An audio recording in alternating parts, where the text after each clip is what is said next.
स्थानों को मैं सदन के सामने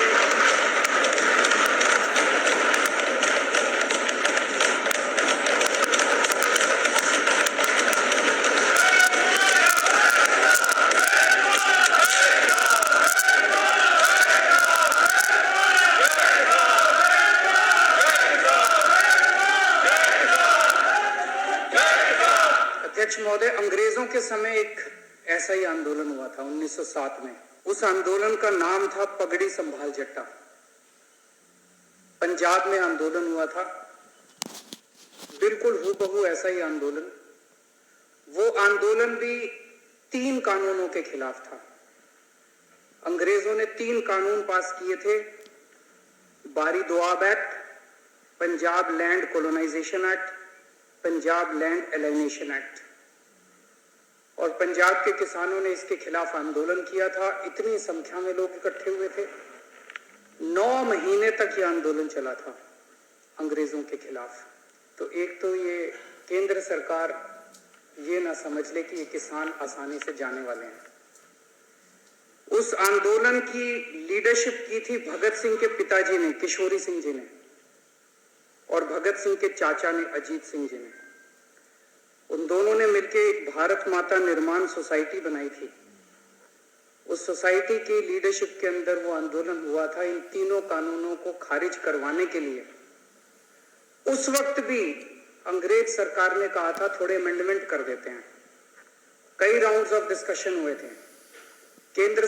अंग्रेज सरकार ने कहा कि इसमें थोड़े बदलाव कर देते हैं, लेकिन किसान डटे हुए थे कि हमें 3 कानून वापस करवाने हैं।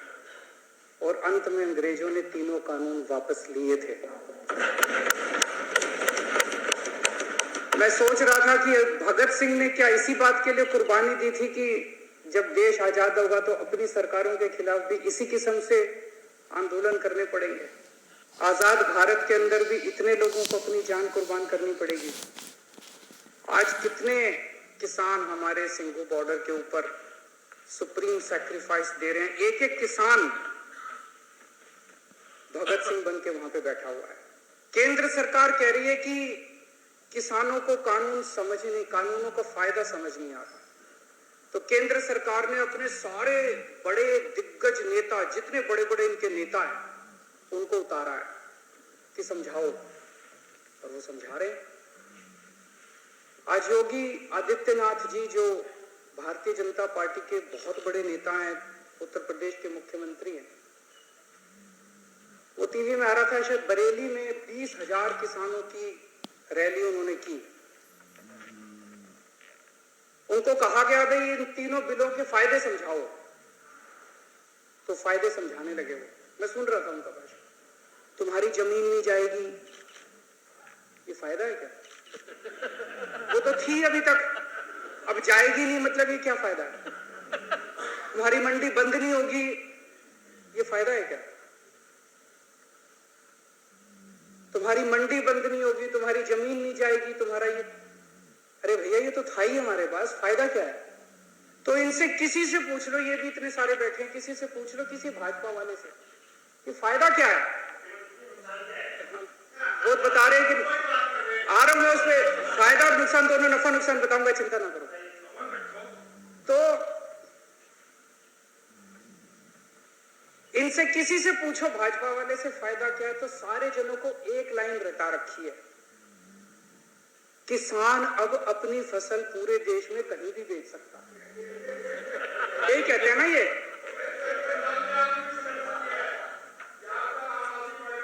तो एक मिनट मेरे को बोलने दीजिए। मैंने आप लोगों जब बोल रहे थे मैं चुपचाप सुन रहा था।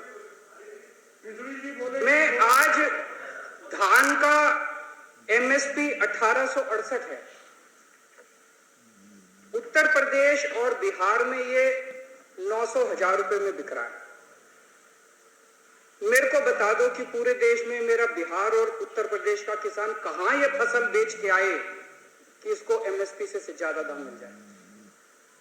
हवा में बात करने से क्या फायदा है? कहीं भी बेच लो, कहीं भी बेच लो। अरे कहां बेच लें, बताओ तो सही। अब हमारे देश का किसान पूरे देश में कहीं भी बेच सकता है।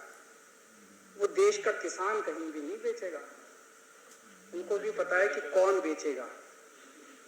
उनसे पंजाब में खरीदेगा, उत्तर प्रदेश में उनसे 800 रुपए में बेच के वही बड़े बड़े पूंजीपति इतनी महंगाई कर देंगे कि वो पूरे देश के अंदर इसको महंगा बेचेंगे।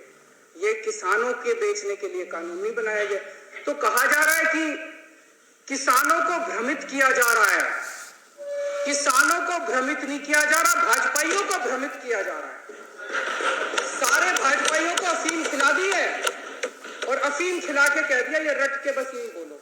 मैंने आज पूरा भाषण सुना योगी आदित्यनाथ जी का, उनको भी नहीं पता इसका क्या फायदा है। वो पूरे भाषण में वो भाषण था इसी बात के लिए कि किसानों को बताना है कि इसका क्या फायदा है। आज सुप्रीम कोर्ट में केस था, कल भी था। हमारे वकील ने सुप्रीम कोर्ट में खड़े होकर कहा कि किसानों की मांगे जायज हैं, किसानों की मांगे मानी जानी चाहिए। किराने विच नवा माल रोजाना रोज नवा माल। केस इसलिए था कि दिल्ली के बॉर्डर के ऊपर किसान बैठे हैं, इसलिए ट्रैफिक की दिक्कत हो रही है। हमारे वकील ने खड़े होकर कहा जी इसके लिए केंद्र सरकार जिम्मेदार है। आज अगर अभी केंद्र सरकार 1 घंटे में इनकी मांग मान ले, धरना उठ जाएगा। धरना क्यों नहीं उठ रहा? धरना इसलिए नहीं उठ रहा, केंद्र सरकार नहीं करने दे रही। तो केंद्र सरकार का वकील बोलता है कि ये दिल्ली सरकार का वकील तो किसानों का वकील बन के बना हुआ है। मैं केंद्र सरकार वाले को कहना चाहता हूं, तुम भी किसानों के वकील बनो, तुम भी किसानों का काम किसके लिए करो। किसान इस देश का निर्माता है और अगर किसानों की वकालत नहीं करोगे तो किसकी वकालत करोगे? दलालों की वकालत करोगे। कई लोग मुद्दा उठा रहे थे कि कोरोना काल में ऑर्डिनेंस क्यों पास किया गया, ऐसी क्या जल्दबाजी थी।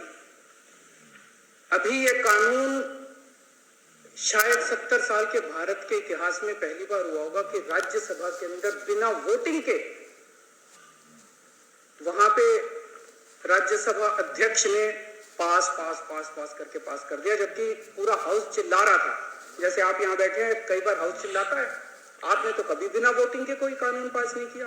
अगर हाउस चिल्लाता है आप 10 मिनट के लिए एडजर्न कर देते हो, फिर दोबारा बैठते हैं, फिर हाउस ऑर्डर में आ जाता है, फिर वोटिंग कराते हैं। पहली बार ऐसा हो रहा है कि बिना वोटिंग के अंदर 3 कानून बस पास कर दिए अध्यक्ष ने और पास हो गए, कोई वोटिंग नहीं कराई इसको। ऐसी क्या आफत थी कि ये कानून पास कर दिए गए। पिछले 6-7 साल से आप लोग देख रहे हो कि भारतीय जनता पार्टी ने चुनावों को कितना महंगा कर दिया, कितना पैसा खर्च होता है चुनावों के अंदर, कितना पैसा खर्च होता है। ये कानून किसानों के लिए नहीं बनाए गए, ये कानून भारतीय जनता पार्टी के चुनावों की फंडिंग कराने के लिए बनाए गए। इसको ये देश जितनी जल्दी समझ ले, किसान तो समझ गए, बाकी देश भी जितनी जल्दी समझ ले उतना अच्छा होगा। तो अध्यक्ष महोदय, मैं इसका समर्थन करता हूं और ये 3 कानून हैं, ये तीनों कानूनों को मैं सदन के सामने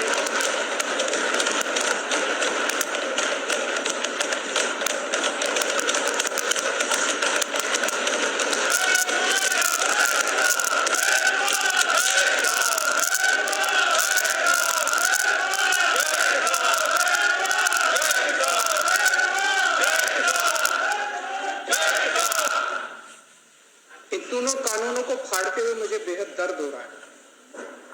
मेरा बिल्कुल मकसद नहीं था इसे फाड़ने का, लेकिन आज जब मेरे देश का किसान सड़कों के ऊपर 2 डिग्री टेम्परेचर के अंदर सड़कों पे सो रहा है और वो तकलीफ में है, तो मैं अपने देश के किसान और अपने देश के जवान के साथ गद्दारी नहीं कर सकता। मैं भी पहले इस देश का नागरिक हूँ, मुख्यमंत्री बाद में हूँ। तो आज इन तीनों कानूनों को ये विधानसभा खारिज करती है और केंद्र सरकार से अपील करती है कि किसानों की बात मानते हुए अंग्रेजों से बदतर मत बनो।